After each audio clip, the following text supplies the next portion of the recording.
যে অস্ত্র নিয়ে যাই যাই যাই যাই অস্ত্র নিয়ে যাই অস্ত্র অস্ত্র নিয়ে আসছে এই ব্যাগ সহ অস্ত্র নিয়ে আসছে এই যে ব্যাগ সহ অস্ত্র নিয়ে আসছে এই ছেলে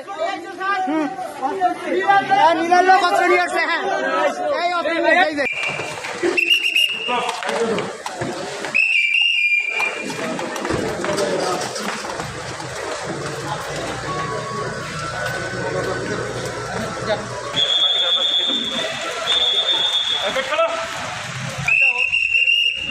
ভাই একটা আমার সামনে বড় একটা প্রশ্ন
আমি প্রথমে এখানে আসছি, শুনলাম যে এদিকে বৈষম্য বিরোধী আন্দোলনে ওদের কি আলোচনা আছে, তো এই যে ঝামেলাও হচ্ছে লাইভের মাধ্যমে দেখতে পাইছি।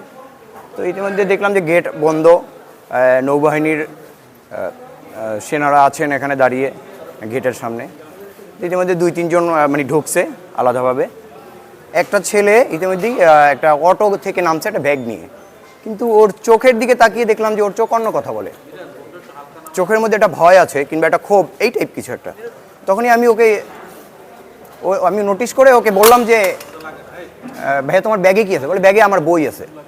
আরও 2-3টা ছেলে আসছে, ওরা স্টুডেন্ট, ওদেরকে বললাম ওর ব্যাগ চেক করো। তো ব্যাগ চেক করার পর ওর ব্যাগের ভিতরে একটা চাইনিজ খুবই ধারালো চাইনিজ একটা নাইফ পাওয়া গেছে, নাইফটা সম্ভবত 12 ইঞ্চি। এরপরে ওরে ধরে আমি নৌবাহিনীর যে সেনারা সামনে ছিলেন আমি তাদেরকে বললাম ওর হাতে অস্ত্র পাওয়া গেছে, আর ওরা হচ্ছে মূলত নিলয়ের লোক। ওরা যারা বলছে আমার সাথে ছিল ওরা আইডেন্টিফাই করছে, ওরা বলছে ওরা নিলয়ের লোক। এটা বলে তারপরে আমরা এই নৌবাহিনীর ভাইদের কাছে আমরা ওরে হস্তান্তর করছি। আপনারা জানেন যে এখানে বৈষম্য দ্বিতীয় পর্যায়ে একটা প্রোগ্রাম ছিল, বিকাল 3টায় শুরু হওয়ার কথা। তো সেখানে আমাদের নিরাপত্তা বাহিনীর সদস্য, আপনারা জানেন নৌবাহিনী এবং পুলিশ যৌথভাবে এখানে নিরাপত্তা প্রদান করছে। তো সেখানে নিরাপত্তার অংশ হিসেবে এখানে এন্ট্রি পয়েন্টে চেক করে আমরা প্রবেশ করাচ্ছিলাম এখানে যারা অংশগ্রহণকারী আছে। তো সেই অংশগ্রহণকারীদের মধ্যে একজনের কাছ থেকে একটা ধারালো অস্ত্র সহ আমাদের নৌবাহিনীর সদস্যরা ওনাকে আটক করেছে। তো আমরা ওনার নাম ঠিকানা যাচাই বাছাই করে যে আইনগত ব্যবস্থা সেটা আমরা নিব এবং তাকে আসলেই অস্ত্রসহ গ্রেপ্তার করা হয়েছে। তার বক্তব্য হচ্ছে যে সে আন্দোলন করেছে কিন্তু আন্দোলনের সুফল অন্য কেউ ভোগ করতে চাচ্ছে, এরকম বহিরাগতদের বিরুদ্ধেই তার ক্ষোভ। তো আসলে তার পিছনে কে আছে বা কেউ তাকে পাঠিয়েছে কিনা, কোনো ষড়যন্ত্র আছে কিনা, কোনো উদ্দেশ্য আছে কিনা, এটা ওনার সাথে কথা বলে নিবিড়ভাবে জিজ্ঞাসাবাদ করলে আমরা বুঝতে পারবো। তা আপাতত ওনাকে যেহেতু গ্রেপ্তার করা হয়েছে, ওনাকে নিবৃত করা হয়েছে এবং ওনাকে আমরা এখন মানে ওনার বিরুদ্ধে যথাযথ আইনি ব্যবস্থা আমরা গ্রহণ করব। ওর নাম হচ্ছে অনিক থানাপাড়া বাসায়, বরগুনের ছেলে, ওই মডেল স্কুলে পড়াশোনা করে।